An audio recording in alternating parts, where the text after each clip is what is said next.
ડીસા આખોલ ચારસ્તા ઉપર નવરાત્રી દરમિયાન special traffic drive દરમિયાન ગાડીઓ ઉપરથી બ્લેક કાચ ઉપરથી ફિલ્મ પટ્ટી ઉતારવામાં આવી. બનાસકાંઠા જિલ્લા પોલીસ વડા પ્રશાંત શુબેની સૂચનાથી ડીસા આખોલ ચોકડી ઉપર કાળા કાચવાળી ગાડીઓ ઉપરથી બ્લેક ફિલ્મ ઉતારવામાં આવી હતી.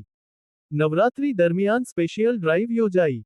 ડીસા રૂરલના પીઆઈ એન.કે. વિંજુડા તેમજ પીએસઆઈ આરવી ડાભી તેમજ એએસઆઈ અશોકસિંહ રાજપૂત તેમજ ગજુભા રાજપૂત તેમજ પોલીસ સ્ટાફ સાથે નવરાત્રીના અનુસંધાને વાહન ચેકિંગ હાથ ધરાઈ હતી.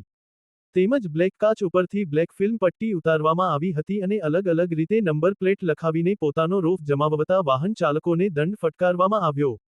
બનાસકાંઠા જિલ્લા પોલીસ અધિક્ષક શ્રી પ્રશાંત શુબેની સૂચનાથી બનાસકાંઠા પોલીસની સરાહનીય કામગીરી હાથ ધરવામાં આવતા લોકોમાં જાગૃતિ આવે તે જરૂરી છે. બ્લેક ફિલ્મ પટ્ટીવાળા વાહન ચાલકોમાં ફફડાટ વાહન ચાલકોએ નિયમોનું પાલન કરવું પડશે.